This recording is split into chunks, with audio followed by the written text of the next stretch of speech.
The latest from 7 News with Michael Usher.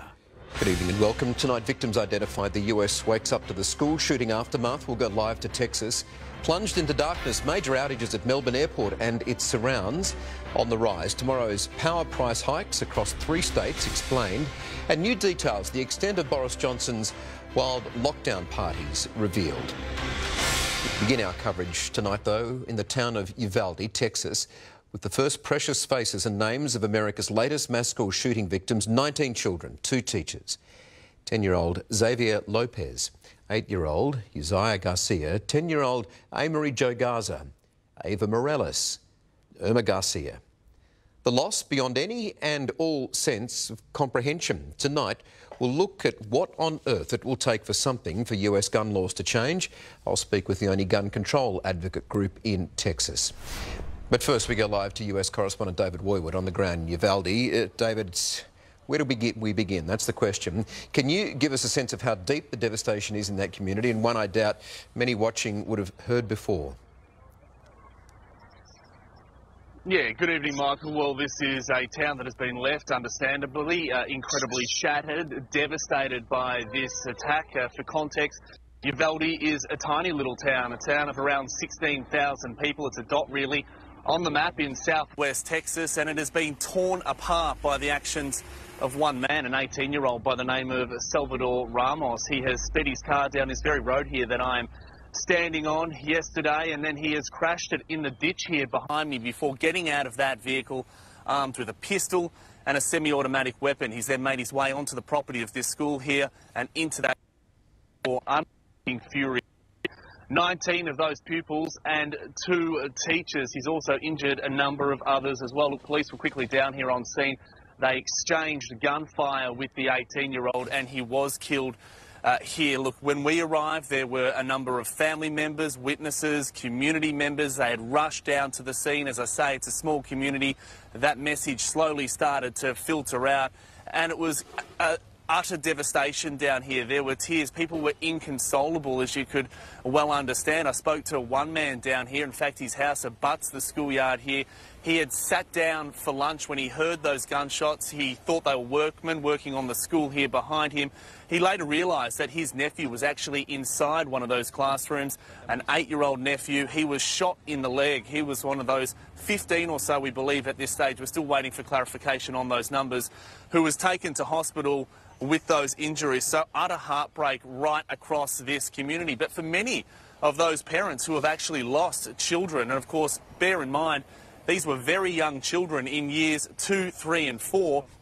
For those parents that are still waiting for that official confirmation from police. Of course, now it's nearing on 20 hours since they have seen their young child, so that grim reality has well and truly set in. But overnight, they were giving DNA samples to police to help with that identification process inside that classroom here. So utter devastation. This is a community that is still hurting. It's going to be hurting for a long time. They have been torn apart by these actions.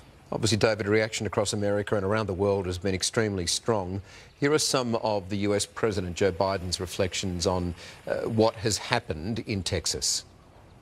What struck me was these kinds of mass shootings rarely happen anywhere else in the world. Why? They have mental health problems. They have domestic disputes in other countries. They have people who are lost. But these kinds of mass shootings never happen with the kind of frequency they happen in America. Why? Why are we willing to live with this carnage? Why do we keep letting this happen? Where in God's name is our backbone to have the courage to deal with it and stand up to the lobbies? That's the strongest question of all. A lot of whys there from President Biden. But I guess, David, aren't the real questions about what action needs to be taken and how soon that can happen? It's the million-dollar question at the moment, and it is also a question that millions of Americans are asking right now. How and why does this keep on happening in their country? That was an incredibly powerful speech there by Joe Biden. He was overseas at the time and he has jetted back into this chaos. But of course, America has been in this position before. This isn't new for this country. Cast your mind back to 2012 to Sandy Hook Elementary.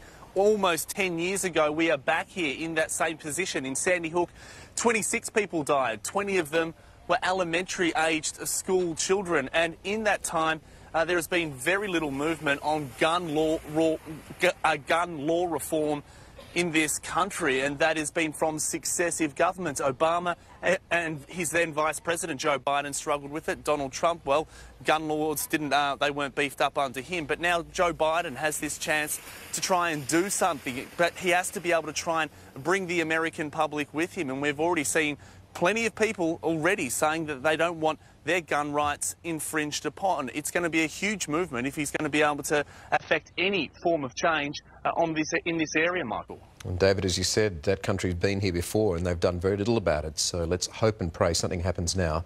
David Woywood there in Texas. Thank you. The school shooting brings back an all too repetitive debate that David was just referencing there that sadly leads to inaction on gun control in the United States. It's a frustration that Democrat Senator Chris Murphy displayed in the US Senate. What are we doing? This only happens in this country and nowhere else. Nowhere else do little kids go to school thinking that they might be shot that day. All right, moving on to news here now, and the power's just come back on tonight at Melbourne Airport. Check-in and baggage services had been affected across the board due to the outage. Crucially, air traffic control was not hit, but suburbs nearby had issues with their electricity supplies also. They've since been fixed. Let's turn to the latest in federal politics now. Jennifer Beshwadi's in our Parliament House Bureau. Jen, good evening to you. So the PM, he's back. He's focusing on matters at home, arriving from Tokyo not long ago. What are the government's most pressing priorities? Oh, well, Michael, it's China. That is the first and foremost priority for the Prime Minister. As you mentioned, he touched down in Sydney a short time ago after a very short trip to Japan for the Quad meeting where he met the leaders of America, India and Japan. And we reported tonight that the Chinese Foreign Minister will begin a blitz of several Pacific nations, including Vanuatu, Fiji, the Solomon Islands, Papua New Guinea and even Timor-Leste, which is right on Darwin's doorstep. But there are reports that have emerged tonight that Beijing is seeking to sign a region-wide deal with almost a dozen Pacific islands covering policing, security and data communications, much like what it did with the Solomon Islands. Now, this has not gone unnoticed. Foreign Affairs Minister Penny Wong will start a blitz herself of several Pacific nations starting tomorrow in Fiji. As for what the Prime Minister does now that he's back home, well, the priority, of course, is cost of living. We saw the Treasurer, Jim Chalmers, here in Canberra today. He met with the Reserve Bank Governor and the boss of Treasury. They were discussing interest rates rises. We heard from the Prime Minister before he left Japan. Here's what he had to say. I look forward to engaging again with domestic issues and doing work on the structure and personnel in the incoming government in the days ahead. Our caucus and processes will take place early next week. But I think it's been a very positive way to start a new government. The PM there talking about the structure and personnel in his government. We are expected he's expected to announce his full ministry next Wednesday, Michael. Right, and Jen, we saw some pictures today. Scott Morrison's begun moving out of Kirribilli House tonight. Yeah, that's right. Our cameras spotted Scott Morrison and wife Jenny back at their home in southern Sydney. They had boxes and bags. They were loading it into the house. Then they went back to Kirribilli House. I think it's safe to say that it won't be long before the Morrisons return home to southern Sydney. Now, it is an uncomfortable time for Scott Morrison. He is taking the bulk of the responsibility for that crushing defeat. But some of his colleagues have today come out pointing the finger solely at him, saying that it was his unpopularity that cost them seats. It also emerged that many of them approached the former Treasurer, Josh Frydenberg, late last year to replace Scott Morrison. Josh Frydenberg told 7 News today that he declined that offer, saying that he was loyal to Scott Morrison. He's still coming to terms with the loss of his seat in Kooyong, but also said that it's not the end of his political career. He intends to come back in 2025. Michael? All right, Jem Beshwadi, thank you for that from Canberra. Let's return to the tragic Texas school shooting now, and I want to bring in Nicole Golden, the Executive Director of advocacy group Texas Gun Sense, who joins us live now from Austin. Nicole, thank you for joining the show. Thank you so much. We just heard part of a senator there, a very powerful speech, but do you expect gun control to be tightened in the United States after this? I've been doing this. I've been doing this for almost 10 years. It was the Sandy Hook school shooting that prompted me to get involved, and tragically, we find ourselves feeling much the same now as we did then.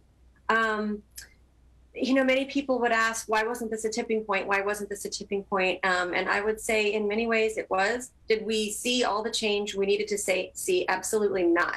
And we still need so much more in terms of better legislation, culture change, a responsible gun ownership emphasis. However, a movement was built at that time that has grown and grown and grown and continued its momentum. And it continues to do that today. I'm getting an outpouring of support here in Texas. So do I think that it will make all the change we need? No. But do I think that this is part of heading in the right direction?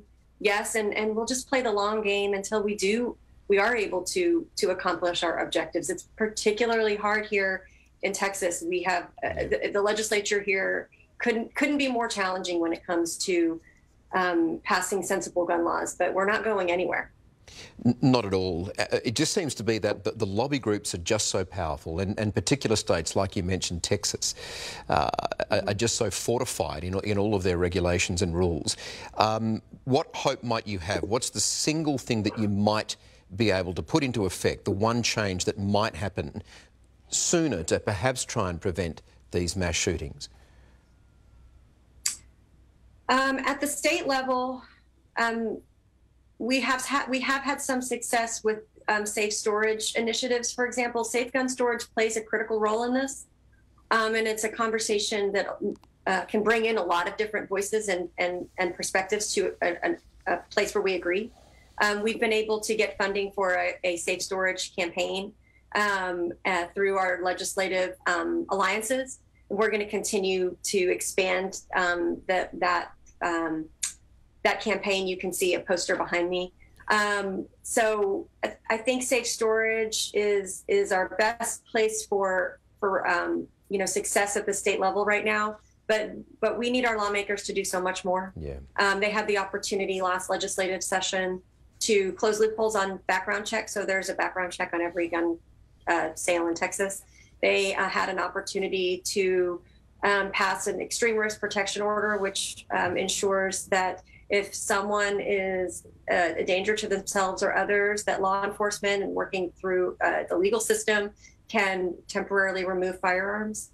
That also was not approved. So we have a lot more work to do. We also can have success at a local and community level. We're actively working with city councils and county officials to fund community violence intervention programs, because what often doesn't hit major news headlines is the daily gun deaths in communities disproportionately impacted. Yeah.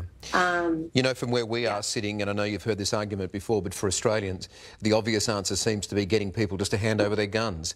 We had an event here. It also happened in New Zealand where, as nations, we just said never again. Can you ever see that happening in America? That would seem to be an impossible thing to happen there.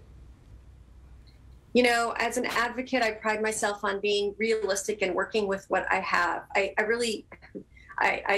love to be idealistic. I am a passionate person. I have passionate feelings about this cause. But we start where we are, and where we are is really it's way down here. And so I consider my role as an advocate in this space to chip away and chip away and chip away.